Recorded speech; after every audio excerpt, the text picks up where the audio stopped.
अंग्रेज़ों ने भगत सिंह को बहकाने की बहुत कोशिश की। भगत सिंह थे पर वो। आज मुझसे कोई पूछता है कि आप में इतना जोश कहाँ से आता है, मैं 3 लोगों का नाम लेता हूँ, भगत सिंह, अशफाकुल्ला खान और चंद्रशेखर आज़ाद। अशफाकुल्ला खान को जब फांसी की सज़ा सुना दी गई तो उनसे पूछा गया कुछ तुम्हारी आखिरी ख्वाहिश है? तो मालूम अशफाकुल्ला खान क्या कहते हैं? कहते कुछ आरज़ू तो नहीं, बस आरज़ू ये है कि कोई रख दे खाके वतन कफन में। आपको फांसी की सज़ा सुनाई गई, आप कहते हैं कोई रख दे खाके वतन कफन में। मेरे भाइयों, कहाँ है वो जोश आज के नौजवानों में? कहाँ है वो जुनून आज के नौजवानों में? हम क्यों खौफनाक हो गए हैं? क्या भूल गए आपने? क्या टीपू सुल्तान ने कहा था कि 100 साल तुम गीदड़ की ज़िंदगी गुजारो, उससे बेहतर है कि एक दिन शेर की ज़िंदगी गुजार के मर जाओ तुम।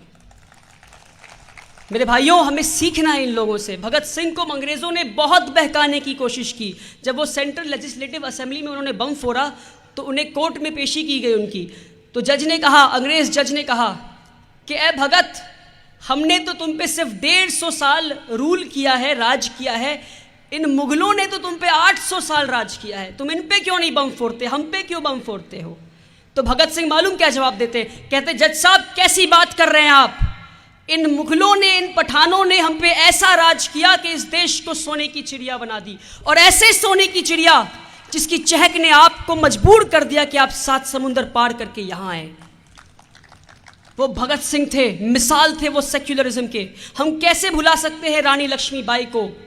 जब उनको उनके किले से निकाल दिया गया तो वापस किला पहुंचती हैं अपने फौज को लेकर, और रानी लक्ष्मीबाई एक हिंदू, उनके फौज को आगे कौन लीड कर रहा था मालूम आपको? मीर बख्शी सली, एक मुसलमान। तो रानी लक्ष्मीबाई जब पहुंचती है अपने किले पे तो मीर बख्शी सली से कहती है अपने कमांडर इन चीफ से कि मीर बख्शी सली, दरवाज़ा तुम्हारे सामने है, तोप तुम्हारे पास है, तुम दरवाजे को क्यों नहीं तोड़ते? तो मीर बख्शी सली अपनी नज़रों को झुकाकर कहते हैं, रानी, दरवाजे की एक तरफ मस्जिद है तो दूसरे तरफ मंदिर है, अगर दरवाजे को तोड़ेंगे तो किसी एक को तोड़ना होगा। रानी बेझिझक कहती है तुम मंदिर को तोड़ दो। मीर बख्शी सली की आंखों में आंसू आ जाता है और पलट के मुसलमानों की फ़ौज से कहते हैं, मुसलमानों की फ़ौज, तुम्हारी रानी ने तुम्हारी मस्जिद को बचाने के लिए अपनी मंदिर को तुड़वा दिया। आओ हम और तुम अहद करते हैं कि जब तक हमारे सांसों में सांस है, जब तक हमारे रगों में खून का आखिरी कतरा बाकी है, हम अपनी रानी की रक्षा करेंगे। ये थी मिसाल सेक्युलरिज्म की। हम कैसे भुला सकते हैं उन 2 दोस्तों की दोस्ती को, बाबा रामचरण दास और मौलवी आमिर अली। एक थे ब्राह्मण तो दूसरे मौलाना। इन दोनों ने अंग्रेज़ों के खिलाफ बगावत की, तो अंग्रेज़ों ने सोचा इन्हें कैसी सज़ा दी जाए कि आने वाली नस्लें याद रखे कि हिंदू मुसलमान कभी साथ ना हो। तो उन्हें एक ही पेड़ पे एक ही फांसी के फंदे से लटका दिया, यानी फांसी का फंदा एक और गर्दन 2। और मालूम आपको वो पेड़ कहाँ है आज? अयोध्या में। उस अयोध्या में जिसके एक छोटी सी ज़मीन के टुकड़े के लिए हिंदू मुस्लिम एक दूसरे को काट रहे हैं आज, उसी अयोध्या में एक 2 दोस्त थे। कैसे भूल सकते हैं हम इन्हें? हम कैसे भूल सकते हैं मुनीर बेग को और हुकुमचंद जैन को, एक मुसलमान तो दूसरे चैन। इन्होंने भी अंग्रेज़ों के खिलाफ बगावत की। तो हुकुमचंद जैन को उनके इच्छा के खिलाफ उन्हें ज़िंदा कब्र में दफन कर दिया गया और मुनीर बेग को ज़िंदा चिता पे जला दिया गया। तो ये थे मिसाल सेक्युलरिज्म के मेरे भाइयों। हम कैसे भुला सकते हैं इन्हें?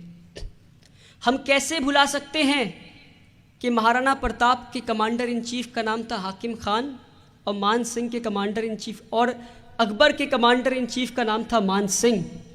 हम कैसे भुला सकते हैं कि टीपू सुल्तान, जिसे ये एंटी नेशनल कह रहे हैं, उनके कमांडर इन चीफ का नाम था रंगा, जो एक हिंदू थे। हम कैसे भुला सकते हैं कि शिवाजी छत्रपति, उनके कमांडर इन चीफ का नाम था इब्राहिम खान। हम कैसे भुला सकते हैं कि नाना साहेब पेशवा के कमांडर इन चीफ का नाम था अजीमुल्लाह खान। मेरे भाइयों, आज लोग बड़े खौफजदा हो गए हैं कि हमारे इतिहास को बदला जा रहा है।